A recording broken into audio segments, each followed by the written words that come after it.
That's Nick. And that's Joseph. Oh.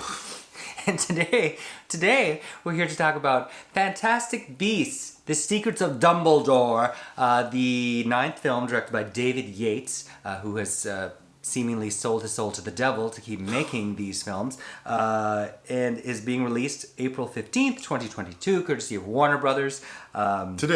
Today, yes. I saw this several days ago, and we've been avoiding filming this. Listen, we're doing something different today because I am not a fan of fantasy movies, primarily because I hate keeping track of these character names and all these backstories. And then we're talking about like the 3rd installment of a prequel to an 8-movie series. It's too much for me. And I read the full plot. Nick explained it to me. And when I tell you I couldn't care less about this movie. So okay, so let's... I don't want you to tell the plot. So go ahead and do what you think you should do. Well, it would be you have to talk about the story, but... Yeah, but don't do like from beginning to end. Just like initial thoughts, scenes, things. Well, first of all, I think David Yates directed the last 4 Harry Potter films. The last one, which is of course split into 2 parts, and then has directed the 3 thus far Fantastic Beasts prequel films, and 2 more are coming. My God! I know. You've actually seen... I will not watch. I refuse. I know I watched 1 Harry Potter movie that we talked about on the podcast. And you've seen the first Fantastic Beasts film. I'm so annoyed by this that I'm saying now I probably won't ever watch any more Harry Potter Well, movies. I mean, that's not fair. I have only seen the first 2 Harry Potter films. I have seen all 3 Fantastic Beasts films. Let me tell you, I don't think these Fantastic Beasts films are anything special. These names are driving me crazy. These names are worse than Hunger Games names. But I'm sorry. Please continue with how you thought would make the most sense. So basically, J.K. Rowling, you know, the transphobic maven of magic, has written... We're going to get nasty comments about that. But it's true. It's true. She's transphobic. You have to admit your faults first, I guess. Has co-written this script, directed by David Yates. I had to look up what happened in the last film, which was 2018's The Crimes of Grindelwald, which starred Johnny Depp as Grindelwald, who's been replaced by Mads Mikkelsen this go-round. We're on the eve of World War II. It's set in 1932. There's an election going on. Well, first of all, oh God. Grindelwald is cleared of these crimes that he'd been accused of in Berlin, and there's an election that's about to transpire in Bhutan for the next Supreme Mugwump, which is basically the president of wizards, as I understand it. And a bunch of nefarious things are going in the background, so that, much like allusions to the Nazis and Donald Trump, this is so that Grindelwald can win this election. That's basically what the film is about. Great. And then all these other things going on in the background. That's the basic plot. And then there are all these various tangents involving, you know, things that have happened to other people from. Why do you have films. 2 notebooks? Well, I have notes I took in the theater, and then more technical notes that I usually take. Let's get cracking on those. I didn't enjoy this film for the 2 hours plus running time. It does go by at a fast clip, at least. You know, this is a children's soap opera, is what I feel about them at this point. Again, I haven't seen anything beyond the first 2 Harry Potter films, and I know the Alfonso Cuarón film everybody loves, blah, blah, blah. There are just so many other films I would rather get to that I haven't seen than see all these. Anyway, you know, I guess you'd call Eddie Redmayne's Newt Scamander, the magical zoologist, kind of the linchpin going on here. From the past 2 films, his love interest, was Tina Goldstein, played by Katherine Waterston, who makes a small appearance at the end here. What did I like?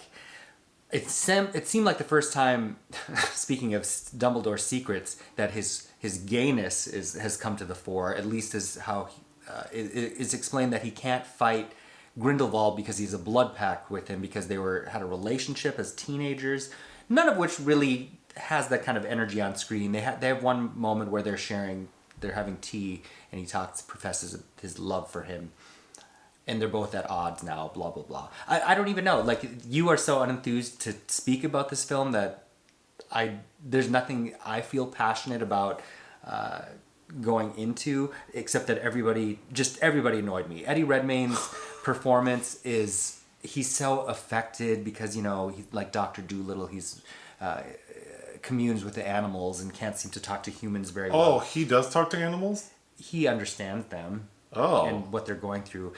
So there's this creature called a Chillin, and it opens in China where he is trying to take this baby Chillin, as in like we're all God's chillin'. It's not spelled that way.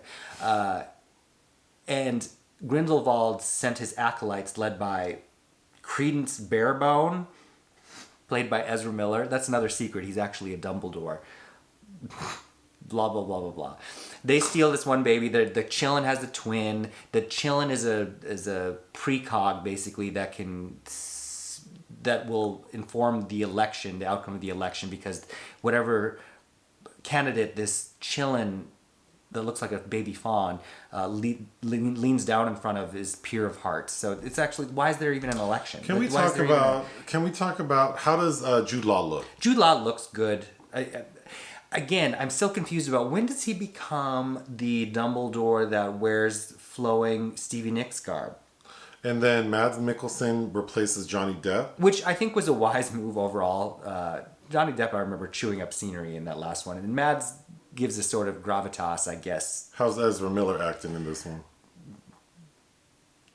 Waifish. He looks like a Dickensian waif. He's dying, of course. He's followed around by this bird that's on fire that's supposed to be signifying his death as well. And the lady from Two Dope Queens is in the movie. Oh, Jessica Williams is a new character. Lally, playing a British woman. Her accent was driving me crazy. She teaches something or other at Hogwarts, and she has been recruited by Dumbledore as this party of 5 to... basically, their goal is to get this Chillin to the election so that they can trump Grindelwald. And there's the sequences in Berlin because they're trying to make allusions to Nazi-era Germany, where the leader of the International Confederacy of Wizards has been, basically Grindelwald has him in his back pocket and he's acquitted of these crimes he's accused of in the last film.